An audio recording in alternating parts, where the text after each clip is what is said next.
Hello there guys, and welcome to another one of my reviews. As you probably already noticed, right next to me we have the new Mercedes EQE 43 AMG. Yes, you heard EQE and AMG in the same sentence. That's because hell froze over and right now we have AMG electric models. The moment has come to make peace with the fact that AMG models will no longer be what they used to be. If they were defined in the past by their extremely loud and obnoxious V8 engines under the hood, well, right now that's no longer the case. And things have kicked off with the new C63 AMG, which now has a hybrid setup with a 2-liter 4-cylinder engine under the hood. But then Mercedes also unveiled its first purely electric AMG models in the shape of the EQS and the EQE. So what we have here is the least powerful version of all the electrified AMG models. We're talking about the EQE 43. And I'm going to talk about the specs a bit later on, but for now let's talk about the design of this car. Well, the EQE is nothing more than a shorter and smaller version of the EQS. Its design is defined by the Matryoshka principle that Mercedes-Benz has been applying to its models for decades now. Basically, they make one design and then they adjust it to different sizes. So they make the design for the S-Class and then they make the E-Class a smaller version of the S-Class, and then they make the C-Class the smaller version than the E-Class. And there you go. So the EQE is nothing more than a smaller version of the EQS I presented to you guys a while back on the channel. So it still has this teardrop shape, but it is a bit shorter and a bit lower than the EQS, and that's about it. It doesn't really look that amazing compared to the designs we've seen from Mercedes-Benz in the past, but it is functional. The main goal of this car is to be as aerodynamic as possible, and I think this car achieves it. Now, since we are talking about an AMG model, we do have some details on this car that remind you of the old AMG models. And I'm talking about the grille. Well, it's no longer a grille, but it looks like one. Remember the Panamericana grille, the one with the vertical slats you could find on regular AMG models? Well, it is reinterpreted right here with these vertical chrome bits. And we have the AMG badge over here. But everything up front has been blocked out to make the car as aerodynamic as possible. Now, compared to the EQS, we also have a different shape for the headlamps and for the daytime running lights. It's a V shape and I actually kind of like it. Now, all AMG models do get digital light headlamps, which means they have the most advanced headlamps Mercedes ever made, and they actually are pretty impressive at night. They can actually project information on the road in front of you in case of an emergency and everything else in between, and it looks really nice. Also part of the AMG pack is this sort of add-on grille up front on both sides of the bumper. From the sides, everything is sloping towards the back. It looks good. We still have these retractable door handles, and the doors don't have frames for the windows, but everything looks as it should. We have 21-inch optional alloy wheels on this car. The range kicks off at 20-inch wheels, and they look good, and they are wrapped in special tires. Around the back, we still have the same setup as on the EQS, but on a smaller size. The tail lamps, the LED strip uniting the two tail lamps, and we have a spoiler over here for more downforce at higher speeds. If you pop the trunk open, you get 431 liters of space, which should be enough for most people. That said, let's hop in and talk about the interior for a moment. Inside the cabin of the EQE, we have the same recipe applied on the outside. So if I was saying on the outside that this is a miniature EQS, the same goes for the interior of the car. Basically everything looks the same as on the EQS, but on a different scale. So we have the same layout for the dashboard, the same layout for the door panels and everything in between. Now, if on the EQS I presented on the channel a while back, we had the hyperscreen on board, this car doesn't feature that option, because yes, you can get it on an EQE, you can get the hyperscreen, but it is an optional feature. This time we're looking at the standard setup. And I think it looks really good as well. There's no actual reason to go for the hyperscreen unless you think this area over here is basically too much. But I'm on the fence about it. I do think there's a lot of open space over there that could be filled with the screen, but at the same time, I know just how huge everything becomes when you get a hyperscreen. So it's a personal choice, if you will. We have a 15-inch screen over here that will do everything the hyperscreen does as well.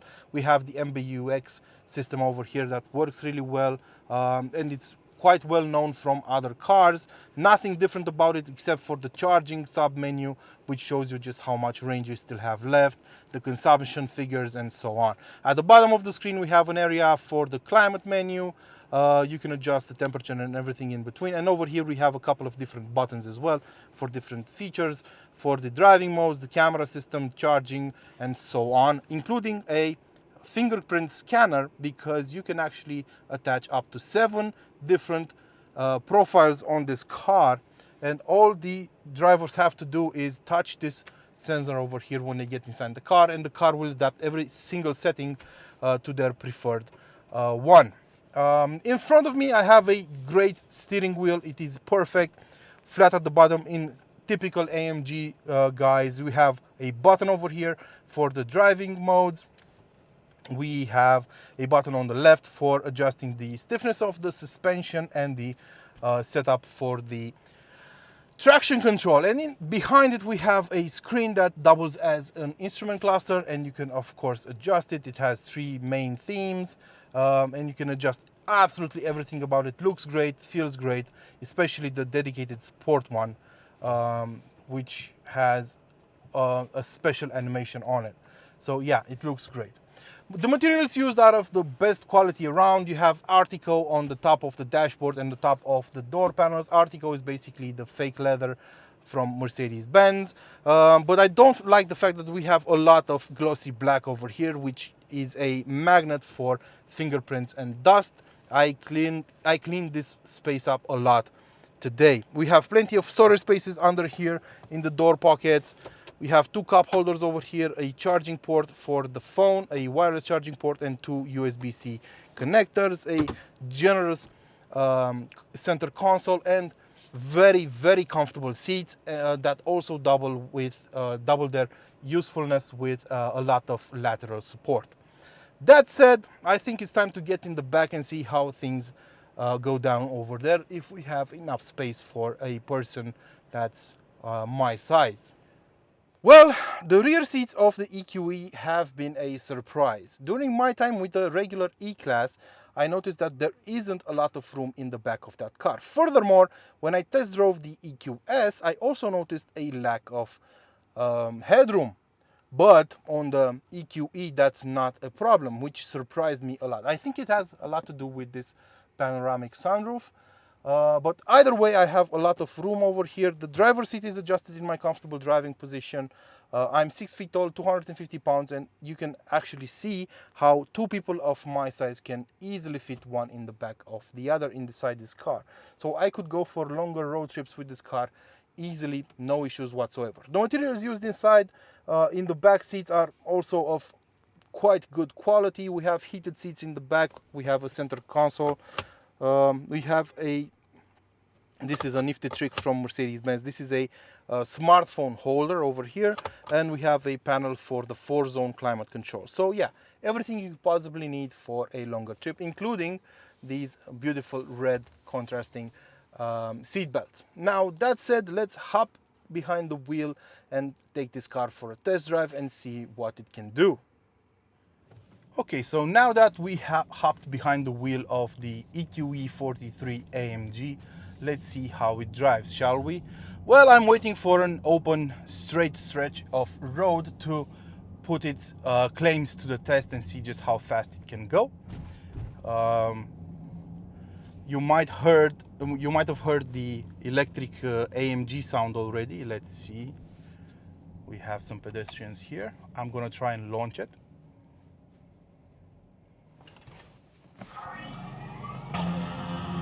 Whoa!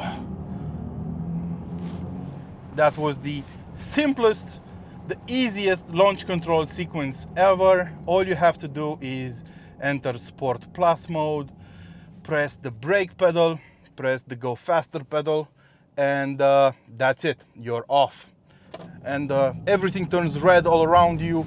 You get that amazing sound in the speakers, and you feel like you're aboard a spaceship. But are you aboard an AMG model? Because after all, AMG models have been defined over the years by a certain amount of I don't know, characteristics, if you will. Some things that they just did better than everyone else. And we're gonna talk about that later on. For now, let's talk about the technical side of things. Well, this car is built on the EVA platform, the same as all the other EQ models at the moment. So it shares its underpinnings with the EQS and so on. And what Mercedes-Benz has done is create a number of AMG models on the same platform using basically the same motors and the same battery, but with different specs, some small tweaks. Now, according to the German company, they worked extra hard to make sure that first and foremost you can abuse these cars for a longer period of time without getting into trouble or facing overheating issues and stuff like that. To this end, they changed the wiring in the car. We have thicker wires in order to be able to cope with the extra load. We have different wiring for the electric motors as well, and we have an improved cooling system. Basically, the rotors in the electric motors up front and in the back are cooled with liquid, and the same goes for the battery. And the battery has a special case with extra fins and a special design in order to have some passive cooling as well. So they took every measure they could in order to make sure that you can have fun in this car without having to stop because it is overheating or anything of the sort. For that, Mercedes-Benz has my respect. Now, let's talk about the specs for a while because they are important as well. So overall, this car has two electric motors, as I said. They can deliver up to 476 horsepower and 858 Newton meters of torque. Now, there's also the EQE 53 AMG in the range right now, and that has over 600 horsepower and 1000 Newton meters of torque. And it basically uses the same motors as this car, but just taken up a notch. Then we have the battery. The battery is flush in the floor, and it has a total capacity of 100 kilowatt hours, out of which you can use 91. So it's a huge battery overall, and it should offer you a range of over 500 kilometers. Well, we'll talk about that a bit later on. And the car is supposed to do 100 kilometers an hour from standstill thanks to its all-wheel drive system. Despite its huge weight of 2.4 tons, nearly 2.5 tons actually, it can do 100 kilometers an hour in 4.2 seconds. And it will go up to a top speed of 210 kilometers an hour. So 4.2 seconds for an electric car is not all that impressive, right? Yeah. But it's not all about power. As I said, AMG was focused on making sure you can enjoy that power for prolonged sessions before, I don't know, taking a break. To this end, they created a special software for the battery to keep it safe and sound for a longer period of time. At the same time, they changed the charging curve compared to a regular EQE to be able to recharge your car faster without damaging it. And they are so confident in these hardware and software changes that they are offering a warranty of 10 years and 250,000 kilometers, which is one of the best in the business right now, if I'm not mistaken. If I am, please let me know in the comment section below. So on paper, this car is pretty impressive. I mean, some would say that 4.2 seconds is not that impressive, but you have instant torque, and the car actually drives really, really well. The most impressive thing about it is the suspension, no doubt. All AMG models get air suspension as standard, and they get a special kind of damper which has two valves, one for the compression and one for the rebound. So basically the car's wheel will travel differently depending on the situation it's in. So you can adjust both phases of the wheel. Of course, you have a multi-link setup on the rear axle, independent suspension up front with 4 arms on each wheel, so you have plenty Plenty of adjustment, and it is a very comfortable ride. But when you drive it in a sportier fashion, and this is an AMG after all, it has the badge on it. When you drive in a sportier fashion, it keeps its weight under control brilliantly. You would never guess this car has 2.5 tons to carry around. And to that end, it's not just the suspension that helps keep the things even. It's also thanks to the rear wheel steering, because all cars get rear wheel steering. So basically all four wheels will turn. Up to 100 kilometers an hour, the front and the rear wheels will turn in opposite directions, and above that limit, they will turn in the same direction to improve handling. And there's a mention here because I also said the EQS has such a feature, but on the EQS you could turn up to 10.5 degrees, but on these cars you're limited to 3.6 because they have extra wide tires at the back. So that's something you might want to keep in mind if you're very interested in this aspect. But other than that, you can park this car easily with this 3.6 degree turn on the rear axle anyway, so you shouldn't really worry about that. But as I said, when driving in a faster fashion, the car keeps its weight impressively, and if you switch into sport mode, the car will send more power to the rear axle. Basically, the rear motor will be prioritized over the front one in order to make the car feel neutral to oversteer in the corners. Other than that, in comfort mode, the car will still keep both electric motors running, but on a more even split than in sport mode, where the rear axle will be privileged. So yeah, quite a lot to unfold here. The car drives really nice. You don't really feel its weight in the bends, but you will hear the tires screaming in protest, and the car will chew through a set of tires rather fast. So this car only has about 5,600 kilometers on board and on the odometer, and it already needs a new set of tires. So that should tell you everything you should know about these cars. But that's the story with most electric cars. They do go through tires in a faster fashion, and this is an AMG one, so you should expect an even faster process in terms of degrading tires. So if you want to push it in a bend, on the exit the car feels neutral to oversteer. To some point you will feel the rear axle push out occasionally. That can happen in a straight line as well if the car experiences some loss of grip. So for example, if you accelerate over a damp surface, you will feel it squirmish a bit until the traction control system kicks in. So it's really fun to drive, it's nice, and let's talk about the range. Well, I did my usual range test with the car. I published it before this video, and I got about 350 kilometers around town, 350 kilometers on the highway with a single charge, and 500 kilometers on a series of B roads with an average speed of 70 kilometers an hour. So I think those are pretty good numbers. Okay, Mercedes-Benz claims 500 kilometers with a charge. I don't think that's going to happen. And when wintertime will roll by, those numbers will get even worse. So do what you will with those numbers, but I think they're quite okay. AMG models are not known for being efficient in any way, okay? So if we're talking about electric cars or petrol-powered cars, they are not efficient. That's not the point of the car. The point of the car is to have fun, and you can definitely have fun in this car. But is it a real AMG though? Well, that's the million-dollar question, isn't it? In my book, it isn't. It's not that it's not a good car. This is a very good car.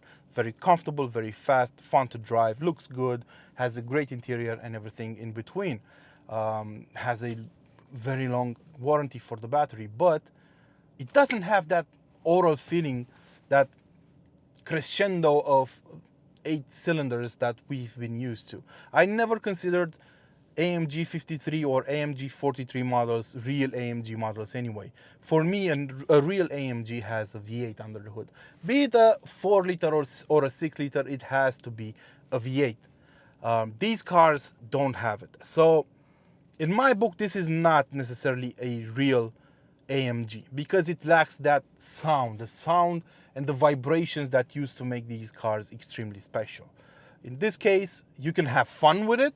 It goes really fast, it attracts a lot of looks, it saves the planet, but it's just not an AMG. I don't think it rises to the AMG nameplate. And I think that's the story of how your own success can get in the way of you moving on. Because AMG rose the stakes so high and they did such a good job with their AMG products that it's really hard to keep up with them if we're talking about an electric car. You know, you have a spaceship sound inside, but it's just not the same. So yeah, I don't think it's an AMG, but I think it's a very, very nice car, very good car with very good performance. The problem is you also have the AMG 53 model in the range. Depending on the market, the price difference between them might not be that big. So I think most people will go for the AMG 53 version. I personally would. Over here in Eastern Europe, the price difference between them is 6,000 euros. And for 6,000 euros, I can definitely buy a 53 model with more than nearly 700 horsepower and 1,000 Newton meters of torque, much faster and very well equipped in standard guise already. So if we're talking about 110,000 euros, 5,000 euros or 6,000 euros won't make a difference. So I think most people will go for that version. But this is a fun car too. This is you could call it an AMG Light, if you will, in the way it was designed and created to fill a certain space in the range. That's it. I want to know what you guys think about it. Let me know in the comment section below. Let me know what rivals you see for this car, and please don't tell me Tesla Model S, because Tesla is definitely not a premium manufacturer. It cannot live up to the suspension and the interior quality of this car. So anything but the Tesla Model S, you can absolutely write in the comment section below. Other than that, I hope you guys enjoyed my review. I hope to see you here next time. Until then, don't forget to feed your passions and of course maybe subscribe to this channel. Ciao.